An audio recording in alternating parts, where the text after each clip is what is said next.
दोस्तों नमस्कार, स्वागत है आपका बड़ी खबर बड़े खुलासे में। दोस्तों, विदेश सचिव विक्रम मिस्री ने डोनाल्ड ट्रंप और मोदी के बीच हुई फोन की बातचीत की पूरी डिटेल मीडिया में साझा की है। विक्रम मिस्री के अनुसार उन्होंने बताया कि जब 22 अप्रैल को पहलगांव में आतंकी घटना हुई थी, उसके समय में डोनाल्ड ट्रंप का फोन मोदी जी को आया था और उन्होंने गहरी संवेदना प्रकट की थी। उसके बाद अब उनका फोन डोनाल्ड ट्रंप का आया और उनकी तरफ से कहा गया बात करने के लिए, तो मोदी जी ने फोन मिलाकर जो बातचीत की है उसमें ऑपरेशन सिंदूर पर डिटेल बातचीत हुई है। विक्रम मिस्री ने जो मीडिया में सिलसिलेवार अपनी बातचीत रखी, उससे एक बात बिल्कुल स्पष्ट रूप से साफ है। उन्होंने कहा कि 22 अप्रैल के बाद मोदी और ट्रंप की जो बातचीत हुई है वो आज हुई है। ट्रंप और मोदी के बीच ऑपरेशन सिंदूर को सीज फायर को लेकर जिस तरह से झूठ फैलाया जा रहा था, कोई मोदी की बातचीत नहीं हुई है, डोनाल्ड ट्रंप से कोई बातचीत नहीं हुई है। डोनाल्ड ट्रंप अपने मन से एक तरफा एक्स पर पोस्ट लिख रहे थे कि मैंने दोनों देश में सीज फायर कराया है।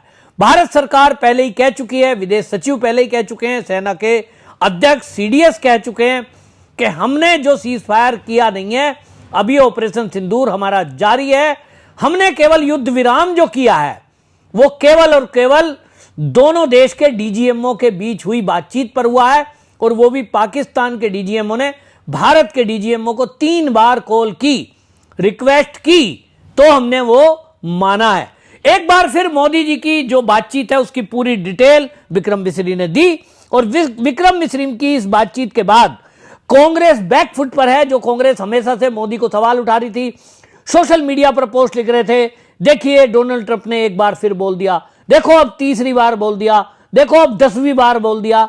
मैं कह रहा था डोनाल्ड ट्रंप रोज सुबह उठ के एक पोस्ट कर दे कि मैंने मोदी जी को कहा कि आज आप खाना नहीं खाएंगे, तो वो खाना नहीं खा रहे हैं। देखो आज मैंने कहा कि आप पाकिस्तान को फोन कॉल करो, तो उन्होंने अरे भाई, डोनाल्ड ट्रंप क्या कहता है, चीन का राष्ट्रपति क्या कह रहा है, इटली का प्रधानमंत्री क्या कह रहा है, मेरे को उससे क्या मतलब है। हमारे देश के लोगों को इससे फर्क पड़ता है कि मोदी क्या कह रहे हैं।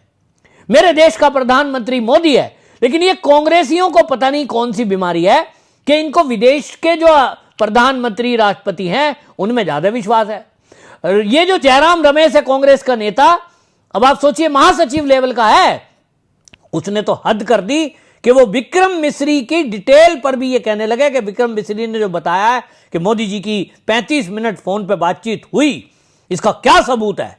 मतलब अब इन्हें मोदी जो देश के प्रधानमंत्री हैं और एक अमेरिका का राष्ट्रपति, उन दोनों देशों के राष्ट्राध्यक्षों के बीच बातचीत की अब इन्हें डिटेल चाहिए, वो भी सबूत के साथ। एक विदेश सचिव अगर डिटेल रख रहा है, मीडिया में रख रहा है, क्या वो झूठ बोल रहा होगा? ये कहते हैं नहीं नहीं, हमें तो सबूत दिखाओ, इन्हें सबूत चाहिए। ये कहते हैं साहब सर्वदलीय एक जो है आप सत्र बुलाओ। जयराम रमेश पहले दिन से कोशिश में है कि संसद का विशेष सत्र बुलाया जाना चाहिए। मैं पहले भी इस बात को बता चुका हूं। असली खेल क्या है? असली खेल यह है कि ये चीन के एजेंडे को संसद में चलाना चाहते हैं। इनका चीन का एजेंडा अभी तक किसी ने सुना नहीं, क्योंकि चीन का भारी नुकसान हुआ है ऑपरेशन सिंदूर के दौरान।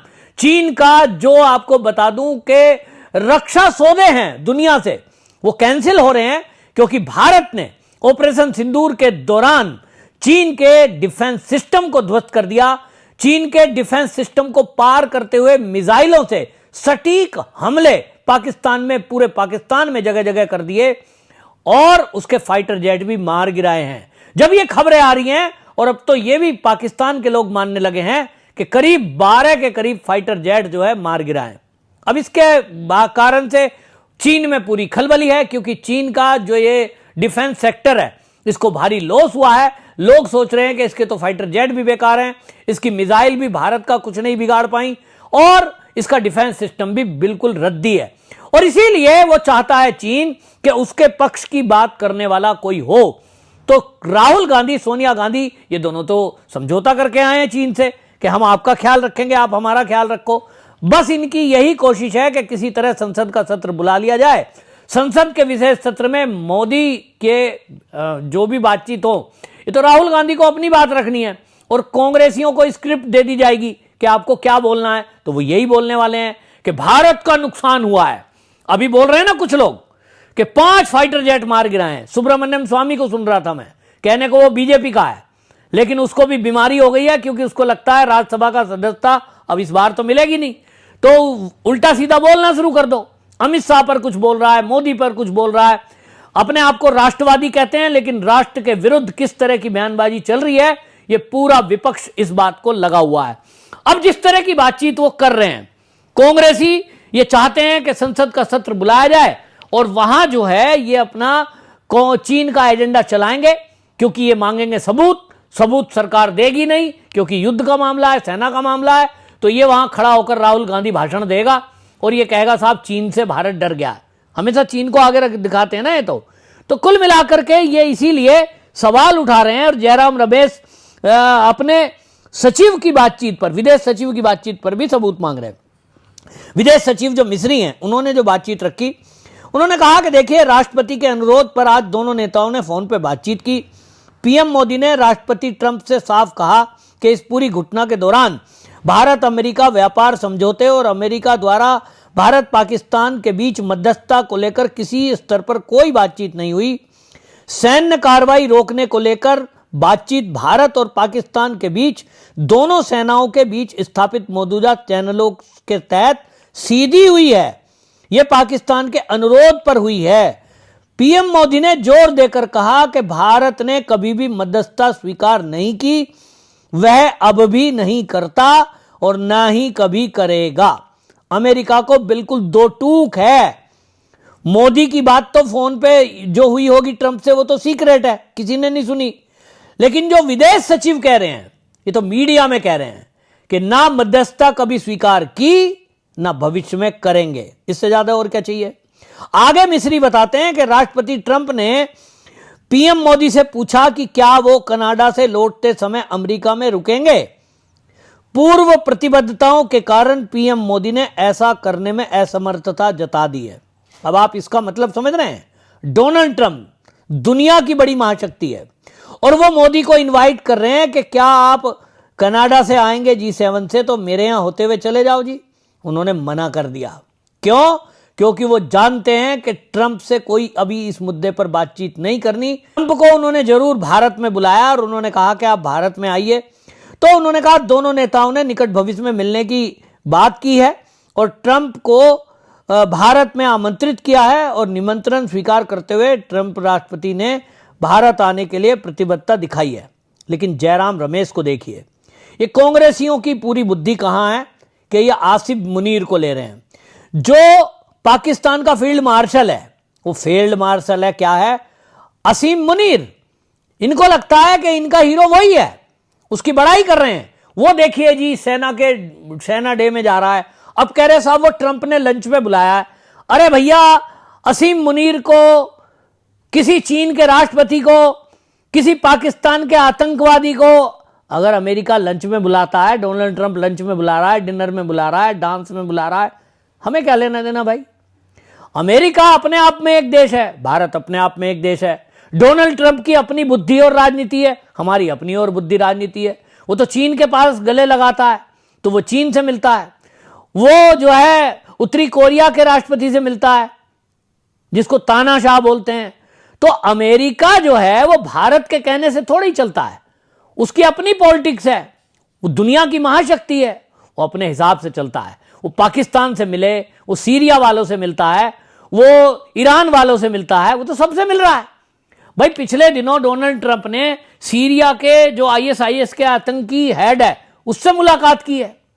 तो क्या ये कांग्रेसी मोदी को इतना बड़ा समझते हैं या तो कि मोदी जी डोनाल्ड ट्रंप को कहेंगे अरे भाई तुम जो है असीम मुनीर को क्यों लंच पे बुला रहे हो, मैं चाहता हूं कि वो ना बुलाया जाए। ऐसा है क्या?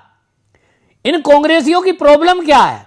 एक तरफ ये मोदी का अपमान करते हैं, मोदी को कमजोर बताते हैं, मोदी को डरपोक बताते हैं, मोदी डर गया, मोदी तो एक फोन पे कांप गया डोनाल्ड ट्रंप के। दूसरी तरफ ये चाहते हैं कि मोदी जो है डोनाल्ड ट्रंप को कहे कि भाई असीम मुनीर को तुम क्यों बुला रहे हो, उनने तो हमें भाषण दिया था विरोध में, उसने तो आतंकवादी भेज दिए थे, उसने तो हमारे खिलाफ। अरे भाई जयराम रमेश, तुम्हारी बुद्धि कहां है? बुढ़ापे में इस बुद्धि का क्या हो गया है? भाई तुम एक तरफ रहो ना, या तो मोदी को कमजोर लीडर बता दो या तो इतना ताकतवर बता दो कि वो डोनाल्ड ट्रंप को भी चलाए। क्या लिखते हैं जयराम रमेश है मीडिया में, एएनआई में, उन्होंने बोला पाकिस्तान फील्ड मार्शल असीम मुनीर को आज व्हाइट हाउस में अमेरिका के राष्ट्रपति ट्रंप के साथ भोजन करने का निमंत्रण मिला है। असीम मुनीर ने जनरल रहते हुए आग लगाने वाला एक भड़काऊ बात कही थी जिसका संबंध सीधा पहलगांव आतंकी हमले से है। और आगे वो कहते हैं कि अब उसी मुनीर को व्हाइट हाउस में भोजन के लिए आमंत्रित करना हमारी कूटनीति और प्रधानमंत्री मोदी के लिए एक बहुत बड़ा झटका है। अब जयराम रमेश और पूरे कांग्रेसियों से मैं पूछना चाहता हूं, ये मोदी के लिए कौन सा झटका है भाई?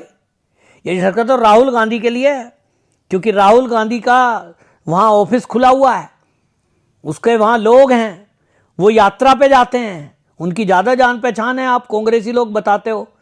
तो राहुल गांधी से कहो कि डोनाल्ड ट्रंप को फोन कर दे, अंकल सैम को फोन कर दे कि नहीं होना चाहिए, लेकिन आप कहते हो ये मोदी को झटका है। अरे खाने पे बुलाया है राष्ट्रपति ट्रंप ने, राष्ट्रपति ट्रंप एक अलग देश का राष्ट्रपति है, भारत का राष्ट्रपति होता और मोदी तब रोकते तो समझ में आ रहा है कि अगर द्रौपदी मुर्मू बुला लेती, यहां तो मोदी जी इंटरफेयर कर सकते थे द्रौपदी मुर्मू को कि मुर्मू जी आप ये मुनीर को क्यों बुला रही हो, ये तो हमारा दुश्मन है। ये कांग्रेसी जो है ये हर बात में मोदी को झटका, मोदी को झटका, झूठ बोलो सच बोलो, कितना झूठ फैलाते हैं। फिर ये क्या कहते हैं, इतना ही नहीं, खुद राष्ट्रपति डोनाल्ड ट्रंप ने 14 बार दावा किया कि उनकी मध्यस्थता के कारण भारत पाकिस्तान का युद्ध रुका था और मैंने दोनों देशों के ट्रेड की बात कही थी। इस दावे पर प्रधानमंत्री मोदी ने 37 दिनों तक कुछ नहीं कहा। अब आज विदेश सचिव ने कहा कि प्रधानमंत्री मोदी और डोनाल्ड ट्रंप के बीच 35 मिनट तक फोन बातचीत हुई। हमारा कहना है कि विदेश सचिव ने प्रधानमंत्री के जिस बयान की चर्चा की वही बात खुद पीएम मोदी सर्वदलीय बैठक में क्यों नहीं कहते। हम चाहते हैं प्रधानमंत्री मोदी यही बात संसद के विशेष सत्र में कहें। अब आप इनसे पूछो कि ये विशेष सत्र में सुनना चाहते हैं, विशेष सत्र क्यों बुलाया जाए? आप कह रहे हो सर्वदलीय बैठक, तो सारी पार्टियों के सांसदों को मोदी जी ने अपना प्रतिनिधि देश का बनाकर जब भेजा दुनिया के देशों में पाकिस्तान को एक्सपोज करने के लिए, तो उसमें कांग्रेस के लोग भी थे, उनमें से तो कोई मांग नहीं कर रहा, वो तो संतुष्ट हैं, उनको समझ में आ रहा है और उनको पाकिस्तान को एक्सपोज करने के लिए दिया था, वो काम करके आए हैं। लेकिन आपको केवल एजेंडा चलाना है, आपको मोदी का अपमान करना है। कभी कहते हैं मोदी फोटो में नहीं है G7 की, कभी कहते हैं वो तो G7 में बुलाया नहीं है, कभी असीम मुनीर की बात करते हैं। झूठ का प्रोपोगेंडा चलाने वाले ये कांग्रेसी बुरी तरह बौखला गए हैं। लेकिन अब मोदी जी ने डोनाल्ड ट्रंप को साफ करके जो कह दिया है कि मध्यस्थता स्वीकार नहीं होगी, और ट्रंप को यह भी कह दिया कि हम अमेरिका ऐसे नहीं आते हैं, अपने हिसाब से आते हैं और ऑपरेशन सिंदूर ऑन है। ये ट्रंप के लिए भी झटका है और ये कांग्रेसियों के लिए भी झटका है। इस पर अमित मालवीय जो भारतीय जनता पार्टी के नेता हैं, सांसद हैं और आईटी सेल के हेड हैं, उन्होंने करारा जवाब दिया है और एक्स पर उन्होंने पोस्ट लगते हुए उन्होंने इस कांग्रेसियों की पोल भी खोली है और उन्होंने जो है बाकायदा इन पे कहा कि ये झूठ फैला रहे हैं। बहरहाल इसकर आपका क्या कहना है, कांग्रेसियों के बारे में आप क्या कहना चाहते हैं? ये कांग्रेस क्यों बार बार ऐसी बातें कर रही है, डोनाल्ड ट्रंप की ही मुद्दे को क्यों उठा रहे हैं? इनको देश के प्रधानमंत्री पर विश्वास नहीं है। संजय राउत भी मीडिया में बोल रहे हैं कि मुझे क्या पता, मतलब इनको आप देखिए आरजेडी के नेता वो भी ये कह रहे हैं, हाँ सुना तो है, मनोज बोल रहे हैं वो, तो मतलब इनको जो है देश के प्रधानमंत्री पर यकीन नहीं है, विदेश के इनको राष्ट्रपति प्रधानमंत्री पर यकीन है। ऐसे में आप इनको क्या कहना चाहोगे? अपनी राय कमेंट में लिखिए, वीडियो शेयर करिए। वंदे मातरम।